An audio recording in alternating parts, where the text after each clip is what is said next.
Good afternoon. If we could take our seats, please. I'd like to call this meeting of the California Board of Accountancy's Committee on Professional Conduct to order. My name is Deirdre Robinson, and let's start by taking roll at Mr. Campus's head. Jose Campos. Deirdre Robinson. George Familette. Young. Carrie Ann Farrell Hines. Dan Jacobson. With that, we have a quorum.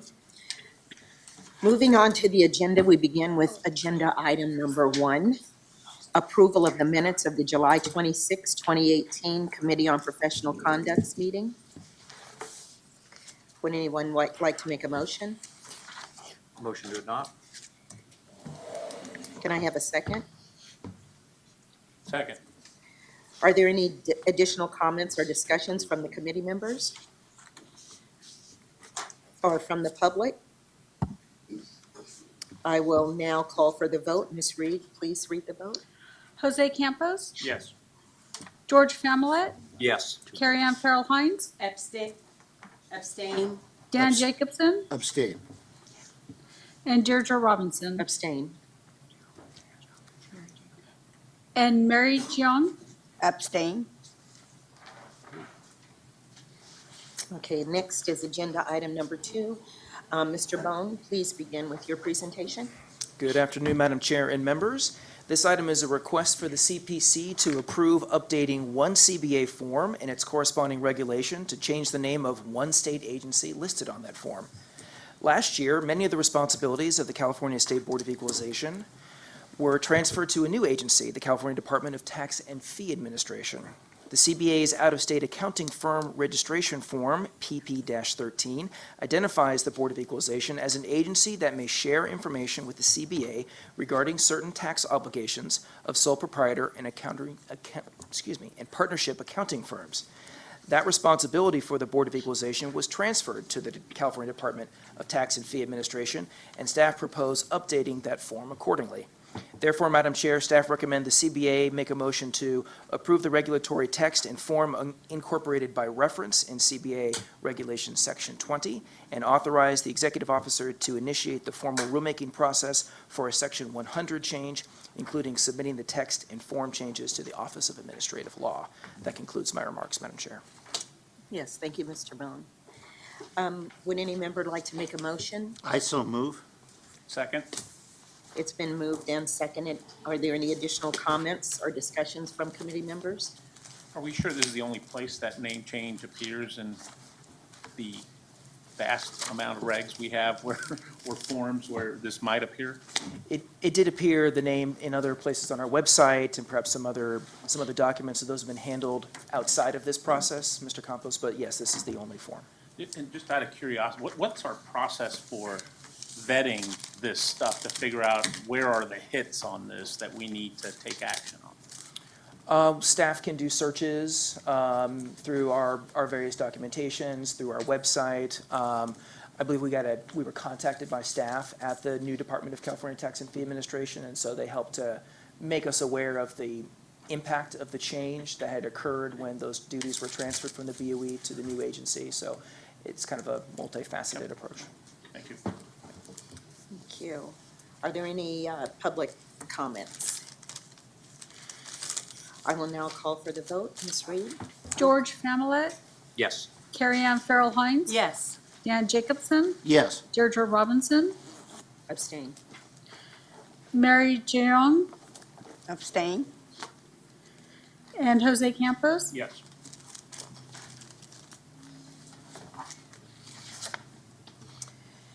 Next is agenda item number 3. Ms. Sanchez, please begin with your presentation. Okay, thank you. Good afternoon. So this agenda item provides the CPC and CBA an opportunity to discuss whether the CBA should begin offering the Uniform CPA exam internationally. The international delivery of the CPA exam, or otherwise referred to as the eye exam, is the same version that is offered in the U.S. The eye exam is currently offered in Japan, Brazil, Bahrain, Kuwait, Lebanon, and the United Arab Emirates. NASBA has recently announced that it will be offered in England, Germany, Ireland, and Scotland beginning October 1st. The eye exam was originally discussed by the CBA in 2009 prior to its release. Although the CBA is very supportive of international candidates getting their CPA license, there were a few concerns raised by members, and in 2011, it was decided that the CBA would not participate at that time, but would continue to monitor the evolution of the exam. I am presenting this item today to provide an update and recommend that the CBA participate in the eye exam. I will address the previous concerns raised along with providing additional information. First, the security of the exam. As outlined in pages 2 and 3 of the agenda item, the International Prometric Test Centers are vetted through NASBA and must have the same security procedures in place as those in the U.S. Prior to expansion in any country, a team consisting of AICPA, NASBA, and Prometric undergo a thorough review, which includes, but is not limited to, the need for the exam, the security of the exam itself, and the security of the location, along with the ability to deliver the exam. Secondly, the CBA previously raised concerns with NASBA's consent form that applicants must agree to as part of registering for the exam. The consent form is an attachment to this item. If the CBA would like to move forward with allowing California CPA exam applicants the ability to take the CPA exam internationally rather than coming to the U.S., staff will work with legal counsel and NASBA to resolve any issues that might arise from the consent form. The final concern of the CBA during the release of the eye exam was what was the benefit to the California consumer. In 2009, California required a Social Security number for the issuance of a CPA license, and questioned whether this group of individuals would be able to seek licensure within the required timeframe given. Since then, the CBA has begun accepting the Individual Taxpayer Identification Number, or ITIN, in lieu of an SSN for licensure. As the process to obtain an ITIN is much easier, it is more feasible for candidates to pursue the licensing process in California. I would also like to point out that individuals who take the CPA exam, whether here or internationally, they still need to fulfill the education and experience requirements. So specific to the experience requirement, it may be presumed that most international candidates would also gain their experience internationally. CBA regulations require applicants with foreign attest work experience who are applying for the authority to sign attest engagements appear at the qualifications committee meeting to have their work papers reviewed. This is already done for any applicant that with foreign attest work that's applying right now. This process ensures that all newly licensed California CPAs that are residing in other countries are proficient in their knowledge and understanding of the attest work and U.S. practices. Last year, 142 California CPA exam candidates had foreign residency. This most likely means that those applicants had to fly out to California to take one or more sections of the exam. If members would like to participate in the eye exam, staff will work with legal counsel and NASBA to identify if any statutory or regulatory changes are needed and will present at a future meeting. Staff recommend the CBA approve the participation in the international delivery of the CPA exam and direct staff to prepare a communication to NASBA conveying the CBA's action. That concludes my report. I will now turn it back over to the chair. Thank you. Thank you. Would any of the board members like to make a motion or discussion Well, or question? I move to adopt the staff's recommendation. I second it. Second? Okay. Any other discussion from board members? Some questions. Questions? So refresh my memory on what so currently a international candidate then would have to pick a U.S. location to come and have the exam. And if they were to choose under this model an international location, is the process still the same? They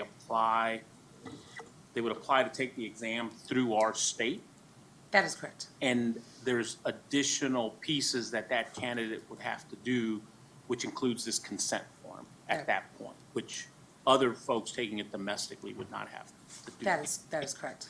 And the consent form is mandated by whom?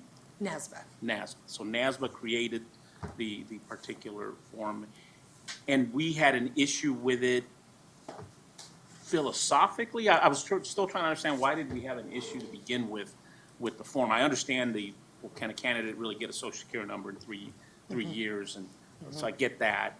And they have to commit to being licensed within 3 years, or they lose their exam scores, which is a pain for them, probably Yes. less of an issue for us. But was just curious, any other reasons that?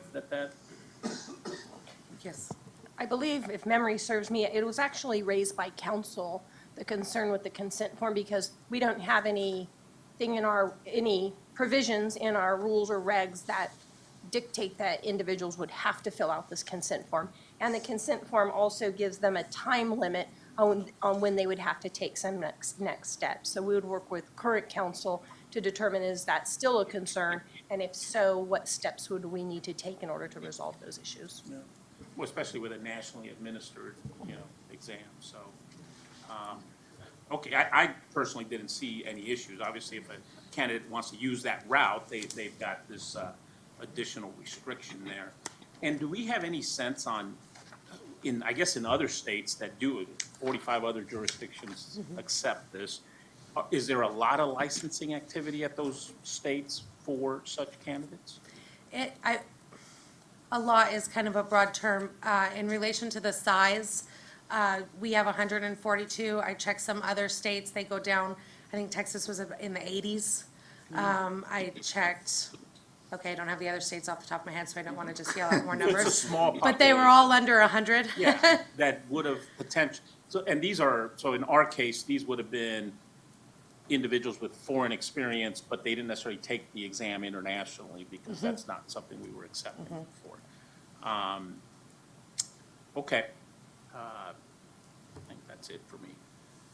Yeah, right. So when they, through Prometric, who's the administrator, they're there oversee to monitor the testing? Yes, they are. And Prometric has to have already been in place in that country before Nashville will begin offering that, along with the other areas I said. Any other questions or discussions? Public comments or questions? Seeing none, Ms. Reed, would you? Okay, Dan Jacobson, Yes. Carrie Ann Farrell Hines. Yes. George Family, Yes. Jose Campos. Yes. Mary Gion, Yes. and Deirdre Robinson. Yes.